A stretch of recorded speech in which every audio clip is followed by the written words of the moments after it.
Hello everyone, welcome to I Plus Training Solutions.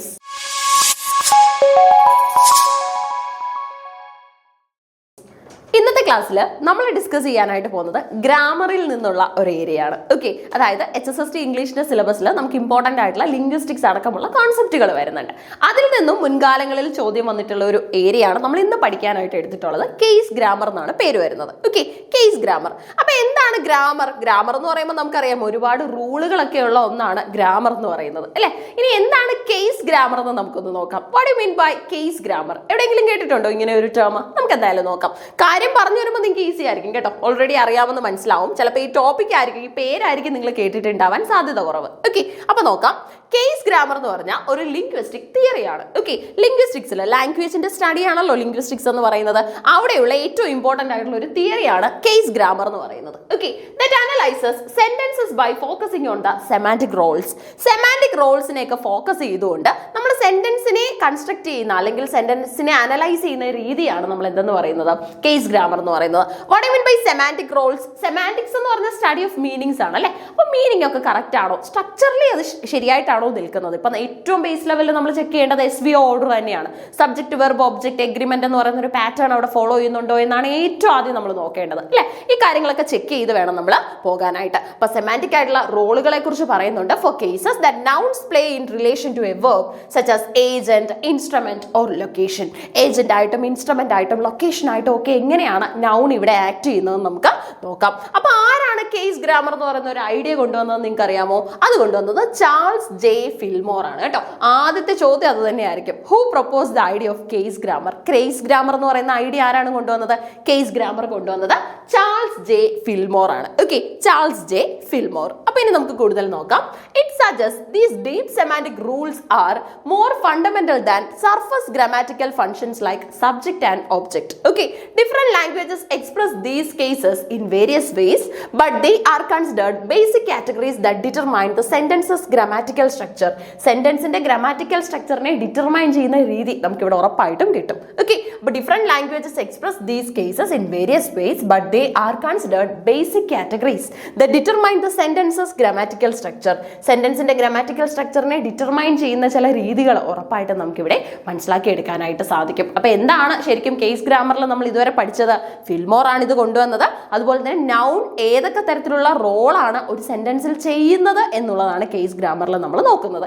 Case എന്ന പേര് തന്നെ ചൂസ് ചെയ്യുന്നത് നമ്മൾ ഒരു സെന്റൻസ് എടുത്തിട്ട് നമ്മൾ കുറച്ച് പ്രോബബിലിറ്റീസ് ചെക്ക് ചെയ്യുകയാണ്. നൗൺ ഇവിടെ വെച്ച് കഴിഞ്ഞാൽ കറക്റ്റ് ആവുമോ, ഇനി സെന്റൻസ് പാറ്റേൺ കറക്റ്റ് ആണോ, സ്ട്രക്ചറലി ആണോ അറേഞ്ച് ചെയ്തിട്ടുള്ളത്, ഈ കാര്യങ്ങളൊക്കെയാണ് നമ്മൾ ചെക്ക് ഔട്ട് ചെയ്യുന്നത്. Okay, core concepts of case grammar പറയാൻ semantic roles ഉണ്ട് over syntax. Okay, semantic roles over syntax. It argues that the underlying meaning of a sentence is determined by the case relationships between the verb and its arguments, not just by their surface position. എവിടെ place ചെയ്യുന്നു എന്നുള്ളത് മാത്രമല്ല ഏറ്റവും വലിയ കാര്യം. എവിടെയെങ്കിലും ഒരു സ്ഥലത്ത് നമ്മൾ പ്ലേസ് ചെയ്ത് കഴിഞ്ഞാൽ ചിലപ്പോൾ അത് ഗ്രാമാറ്റിക്കലി കറക്റ്റ് ആയിരിക്കണമെന്നില്ല, അല്ലെ? പലപ്പോഴും നമ്മൾ എന്തുകൊണ്ടാണ് ഈ പറയുന്ന ഇംഗ്ലീഷ് ലാംഗ്വേജ് സംസാരിക്കാൻ പേടിക്കുന്നത്? കാരണം മറ്റൊന്നുമല്ല, നമുക്ക് ലാംഗ്വേജ് അറിയാൻ we are afraid of the grammar, right? നമ്മൾ പറയുന്ന കാര്യം കറക്റ്റ് ആയിരിക്കോ, ഗ്രാമാറ്റിക്കലി കറക്റ്റ് ആയിരിക്കോ എന്നുള്ള വലിയൊരു ടെൻഷനാണ് പലരിലും ഉള്ളത്, പല സ്പീക്കേഴ്സിലും ഉള്ളത്. ഇനി അത് ചെയ്യാൻ, അത് കറക്റ്റ് ചെയ്യാൻ എന്താ വഴിയെന്ന് ചോദിച്ചു കഴിഞ്ഞാൽ സ്പീക്ക് ഔട്ട് എന്നുള്ള ഒറ്റ ഓപ്ഷനേ ഉള്ളൂ. നമ്മൾ സംസാരിച്ചിട്ട് മിസ്റ്റേക്സ് വരുന്നത് കറക്റ്റ് ചെയ്യാന്നുള്ള ഓപ്ഷൻസേ നമുക്ക് ഉള്ളൂ. ഇന്ന് നമുക്കറിയാം വേരിയസ് ആപ്ലിക്കേഷൻസ് പോലും അവൈലബിൾ ആണ് ഇങ്ങനെ ഇംഗ്ലീഷ് സ്പീക്കിങ്ങുമായിട്ട് ബന്ധപ്പെട്ട്. അപ്പൊ അവിടെ നമ്മൾ എന്താ ചെയ്യുന്നതെന്ന് വെച്ച് കഴിഞ്ഞാൽ മെന്റേഴ്സ് അവൈലബിൾ ആണ്, അല്ലെ? ഓൺലൈൻ ആൻഡ് ഓഫ്ലൈൻ മെന്റേഴ്സ് ഒക്കെ നമുക്ക് അവൈലബിൾ ആണ്. അപ്പൊ അവരൊക്കെ എന്താ ചെയ്യുന്നതെന്ന് വെച്ച് കഴിഞ്ഞാൽ പഠിപ്പിക്കുകയല്ല ചെയ്യുന്നത്, റൂൾ എഴുതി പഠിപ്പിക്കുകയല്ല ചെയ്യുന്നത്, സംസാരിപ്പിക്കുകയാണ് ചെയ്യുന്നത്. കാരണം എന്താണെന്ന് വെച്ച് കഴിഞ്ഞാൽ സ്പീക്ക് ചെയ്തെങ്കിൽ മാത്രമേ നമുക്ക് ആ വരുന്ന മിസ്റ്റേക്സ് കറക്റ്റ് ചെയ്യാനായിട്ട് സാധിക്കത്തുള്ളൂ. Okay, so semantic roles over syntax. It argues that the underlying meaning of a sentence is determined by the case relationship between the verb and its arguments, not just by their surface position. ഇനി deep cases വരുന്നത് എങ്ങനെയാണെന്ന് ചോദിച്ചാൽ, these are the basic semantic rules a verb requires. Fillmore initially propose cases like agentive, performer of an action, okay, and also instrumental, tool used, and the locative, the location or direction. Okay, അപ്പോൾ ശരിക്കും പറഞ്ഞാൽ നമ്മൾ situational ആയിട്ടാണ് സംസാരിക്കുന്നത്, ശരിയല്ലേ? ഓരോ സിറ്റുവേഷനും apt ആയിട്ടുള്ള കമ്മ്യൂണിക്കേഷനാണ് നമ്മൾ തിരഞ്ഞെടുക്കുന്നത്. നമ്മുടെ മുന്നിലുള്ള ലിസ്ണർ ആരാണെന്ന് അറിഞ്ഞിട്ടാണ് നമ്മൾ സംസാരിക്കുന്നത്, അല്ലേ? ഇപ്പൊ നിങ്ങൾ ഇപ്പൊ നമ്മൾ HSST ക്ലാസ് എടുക്കുമ്പോൾ നമ്മൾ എക്സ്പെക്ട് ചെയ്യുന്ന ഒരു ലെവൽ ഉണ്ടായിരിക്കും. ഉറപ്പായിട്ടും PG വരെയുള്ള നോളജ് ഉള്ള കുട്ടികളായിരിക്കും, സെറ്റ് അടക്കം ക്രാക്ക് ചെയ്ത കുട്ടികളായിരിക്കും. അപ്പൊ അവർക്ക് നമ്മൾ പ്രതീക്ഷിക്കുന്ന ഒരു പ്രീവിയസ് നോളജ് ഉണ്ട്. എന്നാൽ പോലും നമ്മൾ ഒരു സർഫസ് ലെവലിലേക്ക് ഇറങ്ങി ചെല്ലുകയും ചെയ്യും. എന്താണ് നിങ്ങളുടെ പ്രീവിയസ് നോളജ് ഒക്കെ ഒന്ന് പൊടി തട്ടി എടുക്കാനായിട്ട്, അതിനെ ഒന്ന് മനസ്സിലാക്കിച്ചിട്ട് നിങ്ങളെ പെട്ടെന്ന് ഈ കോൺസെപ്റ്റിലോട്ട് കൊണ്ടുവരാനായിട്ട്, അല്ലെ? സോ ലിസ്ണർ ആരാണെന്നുള്ളത് വലിയൊരു എലമെന്റാണ്. ചെറിയ കുട്ടികൾക്കാണെങ്കിൽ നമുക്ക് ഈ ഒരു രീതിയിൽ പറഞ്ഞു കൊടുത്താൽ അവർക്ക് മനസ്സിലായെന്ന് വരില്ല, അല്ലെ? അവരുടെ അടുത്ത് നമ്മൾ ഉപയോഗിക്കേണ്ട ടാറ്റിക്സ് വേറെ ആയിരിക്കും, ഡിഫറെന്റ് ആയിരിക്കും. ഓക്കെ, സോ ഇവിടെ നമ്മൾ മനസ്സിലാക്കുന്നതെന്ന് പറഞ്ഞാൽ ഓരോ സിറ്റുവേഷനും ആപ്റ്റ് ആയിട്ടാണ് നമ്മൾ കമ്മ്യൂണിക്കേഷൻ മുന്നോട്ട് കൊണ്ടുപോകുന്നത്.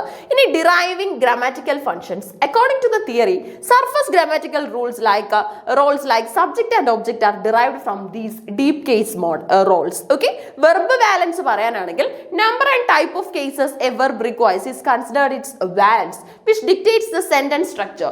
സെന്റൻസിന്റെ സ്ട്രക്ചറിനെ ഡിക്റ്റേറ്റ് ചെയ്യുന്ന ഒരു രീതിയാണ് ശരിക്കും പറഞ്ഞാൽ ഇവിടെ നമ്മൾ എക്സ്പെക്ട് ചെയ്യുന്നത്. ഓക്കെ, ഒരു എക്സാമ്പിൾ നമുക്ക് എടുക്കാം. In the sentence the boy kicked the ball with his foot, case grammar would identify the following. Agentive, object, instrumental എന്നുള്ള 3 രീതിയിലേക്ക് നമ്മൾ ഇതിനെ മുറിക്കുകയാണ്. സെന്റൻസ് ഇതാണ്, the boy kicked the ball with his foot. Okay, ഒരു boy എന്ത് ചെയ്തു? ഒരു ബോയ് അവന്റെ ഫൂട്ട് വെച്ചിട്ട്, അവന്റെ കാല് വെച്ചിട്ട് ഒരു ബോളിൽ തട്ടി കിക്ക് ചെയ്തു. ഓക്കെ, ഇത്രേ സംഭവിച്ചിട്ടുള്ളൂ. സോ ഇതിനെ എങ്ങനെയാണ് നമ്മൾ പല രീതിയിലേക്ക് മാറ്റുന്നത്?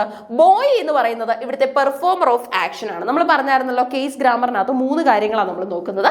സബ്ജക്ട്, വെർബ്, ഒബ്ജക്ട്, എഗ്രിമെന്റ് എന്നൊക്കെ പറയുന്ന പോലെ ഏജന്റീവ്, ഒബ്ജക്റ്റീവ്, ഇൻസ്ട്രുമെന്റൽ എന്ന് പറയുന്ന 3 കേസസ് ചെക്ക്ഔട്ട് ചെയ്യപ്പെടുന്നുണ്ട്. ഓക്കെ, അപ്പൊ നോക്കിക്കേ, ഏജന്റീവിൽ എന്താ സംഭവിക്കുന്നതെന്ന് വെച്ച് കഴിഞ്ഞാൽ ദ ബോയ് എന്നുള്ള ഒരു ഐഡിയ വരുന്നുണ്ട്, അല്ലെ? ദ ബോയ് എന്ന് പറഞ്ഞാൽ പെർഫോമർ ഓഫ് ദ ആക്ഷൻ ആണ്. ഇനി ഒബ്ജക്റ്റീവ് എന്ന് പറഞ്ഞാൽ ബോൾ, ദ ബോൾ എന്ന് പറയുന്നത് തിങ് ബീങ് ആക്റ്റഡ് അപ്പോൺ, അല്ലെ?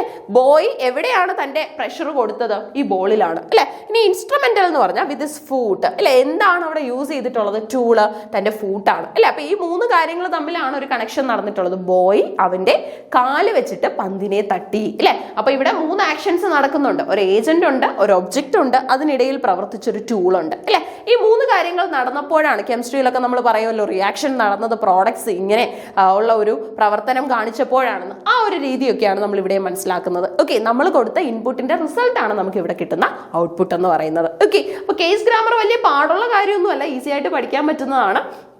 ഇതുപോലെ കുറച്ച് എക്സാമ്പിൾ ഒക്കെ ഒന്ന് എടുത്ത് നോക്കിക്കഴിഞ്ഞാൽ വളരെ നിസ്സാരമായി നിങ്ങൾക്ക് പഠിക്കാൻ സാധിക്കും. കേസ് ഗ്രാമർ കൊണ്ടുവന്ന ആരാണെന്ന് ചോദിച്ചു കഴിഞ്ഞാൽ ചാൾസ് ജെ ഫിൽമോർ ആണ്. ഇനി അതുപോലെ തന്നെ എന്താണ് ഇതിനകത്ത് നമ്മൾ ഡിസ്കസ് ചെയ്യുന്നതെന്ന് ചോദിച്ചു കഴിഞ്ഞാൽ ഈ ഡീപ് കേസ് എന്ന് പറയുന്ന ഒരു പേര് നിങ്ങൾ ഓർക്കുന്നുണ്ടാവും, അല്ലെ? കേസ് ഗ്രാമറിൽ നമ്മൾ നോക്കുന്നത് ഡീപ് കേസ് ആണ്. സെന്റൻസിന്റെ ഗ്രാമാറ്റിക്കൽ പാറ്റേൺ ഏതൊക്കെ തരത്തിൽ സംഭവിക്കാം, അതുപോലെ തന്നെ നമ്മൾ സിറ്റുവേഷണൽ ആയിട്ട് സെന്റൻസ് യൂസ് ചെയ്യുമ്പോൾ നമ്മൾ ചെക്ക് ചെയ്യേണ്ട കാര്യങ്ങൾ എന്തൊക്കെയാണ്, ഇതൊക്കെയാണ് നമ്മൾ ഇവിടെ നോക്കുന്നത്. ഓക്കെ, അതിനായിട്ട് നമ്മളൊരു എക്സാമ്പിളിന്റെ സഹായം സ്വീകരിച്ചു. The boy kicked the ball with his foot, അല്ലെ? ബോയ് എന്ന് പറയുന്നത് ഏജന്റ് ആയിട്ടും അതുപോലെ തന്നെ ബോൾ എന്ന് പറയുന്നത് ഒബ്ജക്റ്റ് ആയിട്ടും ഇനി ഇൻസ്ട്രുമെന്റ് ആയിട്ട് ഒരു ടൂൾ ആയിട്ട് ഇവിടെ പ്രവർത്തിച്ചത് ബോയുടെ ഫൂട്ടാണ്, അല്ലെ? സോ ഈ ഒരു രീതിയിലാണ് നമ്മൾ ഡിസ്കസ് ചെയ്തത്. സംഭവം എളുപ്പമാണ്. ഈ ടേം കേൾക്കുമ്പോഴായിരിക്കും പലപ്പോഴും നമുക്കൊരു കൺഫ്യൂഷൻ ഉണ്ടാവുന്നത്.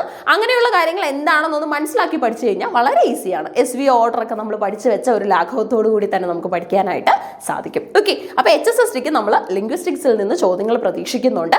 ഈ കേസ് ഗ്രാമറിലെ ചോദ്യം എന്ന് പറയുന്നത് മുൻകാല ചോദ്യമാണ്. 2 വട്ടത്തോളം നമ്മൾ ഈ സെയിം ക്വസ്റ്റ്യൻ റിപ്പീറ്റ് ചെയ്ത് കണ്ടതുകൊണ്ടാണ് ഇപ്പൊ നമ്മൾ ഈ ഒരു ക്വസ്റ്റ്യൻ ഇവിടെ ഡിസ്കഷൻ ആയിട്ട് എടുത്തത്. Okay, so keep learning. Thank you.